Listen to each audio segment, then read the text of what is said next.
শুভ দুপুর। কেমন আছেন সকলে? আই হোপ আপনারা যে যেখান থেকে আমার ভিডিওটা দেখছেন অনেক বেশি ভালো আছেন। শুভ দুপুর বললাম কারণ হচ্ছে এখন দুপুরবেলা, এখন 12টার একটু বেশি বেজে গেছে। আর আজকের ভিডিওটা দুপুর থেকেই শুরু করলাম। অহনার বাবা বাইরে গিয়েছিল, কিছু বাজার নিয়ে এসেছে। আজকে হঠাৎ করে পিঠে খাওয়ার একটা আয়োজন শুরু করে দিয়েছি। আর এই দিনে আমাদের হচ্ছে সবাই পিঠা বানায় বাসায়, তো সেই কারণে হচ্ছে পিঠা বানানো হচ্ছে। আজকে আমাদের একটা পূজা, সংক্রান্তি চলছে। তো আজকের এই দিনটাই হচ্ছে সকলের ঘরেই আমাদের পিঠা থাকবে, বিশেষ করে চিতই পিঠাটা বেশি থাকে, ভিজানো হয়।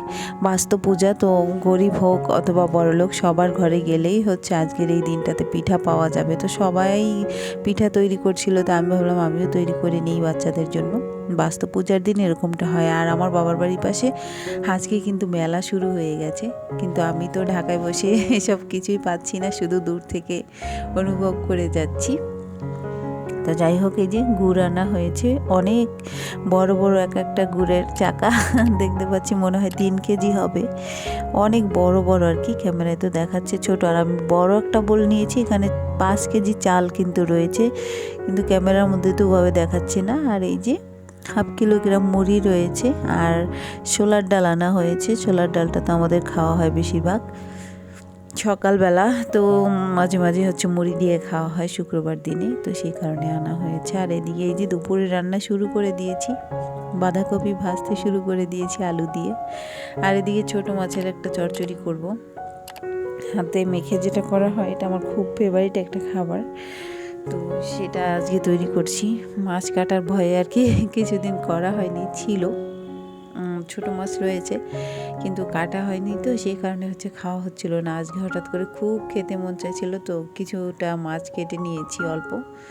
আর এই যে মাখা হয়ে গেছে, এবার বসিয়ে দেবো। তারপরে হচ্ছে আবার ওই বিকেলবেলা ওই কাজগুলো করতে হবে, পিঠা বানাতে হবে, তো তাড়াহুড়ো করে এদিকের কাজগুলো সেরে নিচ্ছি যাতে করে রাতে আমাকে আর রান্না করতে না হয়। তো তারপরেও একা একা করাতে একটু ঝামেলা হয়ে যায়, যদিও বাচ্চারা আছে একটু হেল্প করবে, তারপরেও সব কাজ তো আমাকেই সারতে হবে। তো যাই হোক করে নিচ্ছি। আর আশা করি পিঠা বানানোর আগে আগে আমার ননদ চলে আসবে, যদিও আমি তাকে দিয়ে তেমন একটা কাজ করাবো না, সমস্যা নেই, কারণ হচ্ছে তার এখন বিয়ে হয়ে গেছে, তাকে এখন আদর আপ্যায়ন করে খাওয়াবো, ননদ জামাই আছে যেহেতু, তো সেই কারণে তাকে দিয়ে কাজ করানো হবে না, তো আমি একা একাই করবো। এদিকে এই যে দেখো ফুলকপি আলু টমেটো দিয়ে রান্না করছি, আর কফি ভাজি হয়ে গেছে। চিংড়ি মাছের ভর্তা করে নিয়েছি, শুটকি। এই হচ্ছে আজকে দুপুরবেলা খাবার। তো প্রতিদিনের মতো আজও আবার সেই একই কথা তোমাদের সাথে বলতে হচ্ছে। যারা যারা নতুন আমার বন্ধুরা আসছো আমার পরিবারে, তো তাদেরকে অসংখ্য অসংখ্য ধন্যবাদ। দেখতে থাকো, আশা করি একটা সময় ভিডিও ভালো লাগবে। তবে ভিডিও দেখার শুরুতেই একটা লাইক দিয়ে ভিডিওটা কিন্তু কন্টিনিউ করার চেষ্টা করবে। আর এই যে তোমাদের সাথে কথা বলতে বলতে এতক্ষণে কিন্তু আমার রান্নাবান্না প্রায় শেষ হয়ে গেছে, আর আমি স্কিপ করে দেখাচ্ছি কারণ আমার আরও অনেক কাজ রয়ে গেছে। আর এদিকে ভিডিওটাও কিন্তু অনেক বড় হয়ে গেছে। আজকের ভিডিওটা একটু বড়, কারণ পিঠাপুলি তৈরি করা হয়েছে, তো সম্পূর্ণ প্রসেসিং তোমাদের সাথে শেয়ার করেছি, তো সেই কারণে এই যে পাটিসাপটা পিঠা বানাবো, তো সেই কারণে হচ্ছে এখানে আমি ক্ষীরটা তৈরি করে নিয়েছি, এই যে দেখতে পাচ্ছ। তবে আমি আজকে সুজি ব্যবহার করেছি, চালের গুঁড়া ব্যবহার করিনি। সুন্দরভাবে কিন্তু দুধ দিয়ে আমি রান্না করে নিয়েছি, গুড় দিয়ে। আর শীতের কালে হচ্ছে আমার চিনির পিঠা খেতে ভালো লাগে না, আমার গুড়ের পিঠাটা খেতে কিন্তু অনেক বেশি ভালো লাগে। তবে গরমের দিনে আমি গুড়ের পিঠাটা পছন্দ করি না, এটা আমার একটা অভ্যাস। তো এই যে তারপরও আমি পাটিসাপটার পিঠার যে ময়ানটা, তো সেই ময়ানের জন্য আমি কিন্তু চিনি ব্যবহার করেছি, মানে ভিতরের যে তোমার খিরসাটা ওটা ব্যবহার করেছি গুড়ের, আর এই যে উপরে চিনিটা, কারণ পিঠাটা দেখতে সাদা হবে আর ভিতরে হচ্ছে লাল লাল থাকবে, দেখতে অনেকটা সুন্দর লাগবে, খেতেও ভালো লাগবে। আর পাটিসাপটা পিঠাটা আমাদের ঘরে সবাই পছন্দ করে, তো যখনই পিঠা তৈরি করা হয় তখন কিন্তু এই পিঠাটা তৈরি করা হয়। আর কুলি পিঠাটা সবার খুব পছন্দের, কিন্তু আজকে বানানো হবে না, তাতেও অনেকটা সময় লেগে যাবে এগুলো তৈরি করতে করতে, সেই কারণে হচ্ছে আজকে কুলি পিঠাটা বাদ। তবে সবারই চাহিদা ছিল কুলি পিঠা তৈরি হবে, কিন্তু অসম্ভব হয়ে গেছে, এটা সম্ভব না আজকে কোনোভাবেই, এত কিছু করতে গেলে আমার ঝামেলা লাগবে, সেই কারণে কিন্তু আমি আজকে আর করছি না। পরবর্তী আরেকদিন করে নেব। গুড়ি রেখে দিয়েছি, কারণ বহুত গুড়ি কিন্তু আজকে তৈরি করা হয়েছে, তো রেখে দিয়েছি। আর এই যে আমি পিঠা কিন্তু ভাজতে শুরু করে দিয়েছি অলরেডি, তোমরা দেখতে পাচ্ছ। মাঝে কিন্তু আমার অনেকটা সময় কেটে গেছে, আর আমি এখানে পিঠা কয়েকটা বানিয়েও নিয়েছি। তো ওই মাঝে মাঝে আর কি ভিডিও করছি, মাঝে মাঝে কাজগুলো তাড়াহুড়ো করে করছি। যদি একই সাথে ভিডিও করি আবার এই কাজগুলো করি, তাহলে হচ্ছে আমাকে সারা রাত ধরে পিঠা বানাতে হবে। তো আমি কিন্তু ফাঁকে ফাঁকে তোমাদের সাথে এই বিষয়টা শেয়ার করে নিচ্ছি, যাতে করে আমার দুটো কাজই একসাথে সম্পূর্ণ হয়। এদিকে ভিডিওর কাজটাও হয়ে যায়, আর আমার এই কাজগুলো তাড়াতাড়ি হয়ে যায়। তো আমার ননদ জামাই ওরা এসেছে, পিঠা বানিয়ে ওদেরকে ফার্স্টে দিয়েছি, ওরা খেয়েছে। এখন ওরা গল্প করছে ভিতরে, আর আমি এদিকে এইগুলো তৈরি করতেছি, বানাচ্ছি, ওরা খাচ্ছে, এভাবে আছি আর কি। বাড়িতে গেলে যে মজাটা হয়, আজকে সেরকমই একটা মজা হয়েছে, সবাই মিলে আর কি বাসায় করছিলাম। তো যাই হোক, আমার যে পিঠার সাজটা ছিল সেই সাজটা একটা ভাবি নিয়েছে, খুব সুন্দর একটা সাজ ছিল। তো উনি নেওয়ার পরে দেখলো খুব সুন্দর পিঠা হয়, তো উনি বললো আর দেবে না। তো কি করব বলো, 30 টাকা একটা সাজের দাম। 30 টাকা বিষয় না, বিষয় হচ্ছে তোমার সাজটা আমার 4-5 বছরের ছিল, তো আর তেল তেল হয়ে গিয়েছিলো, সুন্দর পিঠা হতো, তো একটু খারাপ লাগছিল।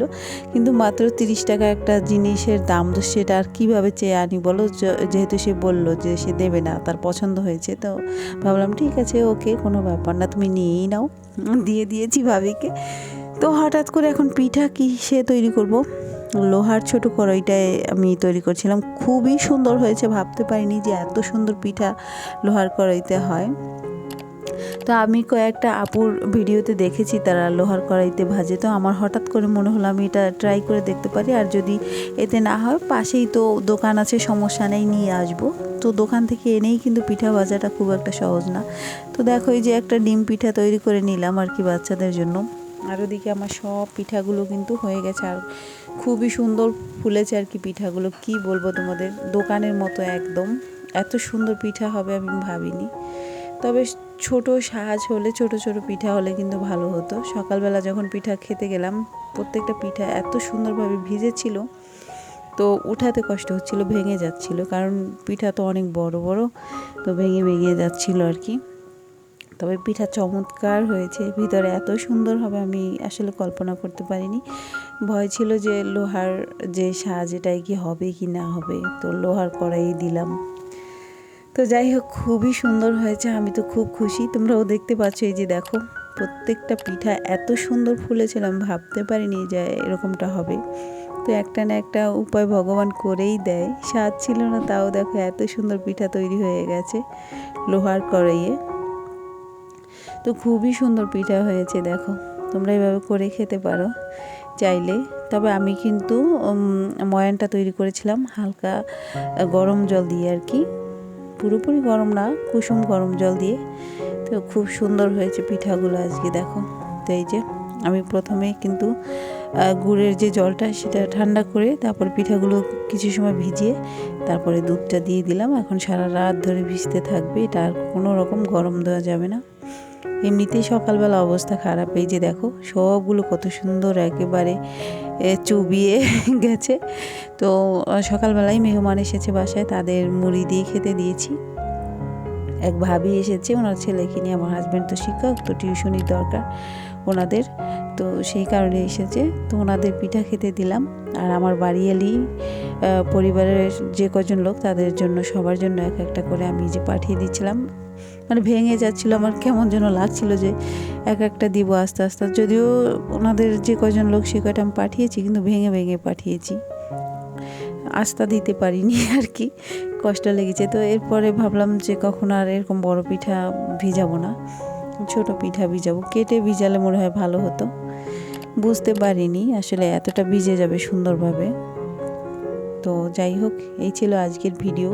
আমার পিঠাগুলো কেমন হয়েছে অবশ্যই তোমরা জানাবে, ভিডিওটা কেমন হলো। যদি ভালো লাগে একটা লাইক করে, একটা কমেন্ট করে যেও। যদি অনেক বেশি ভালো লাগে আমার পাশে থেকে যেও, আমার চ্যানেলটা সাবস্ক্রাইব করে। আশা করি ভিডিও দেখতে দেখতে একটা সময় তোমাদের অনেক বেশি ভালো লেগে যাবে।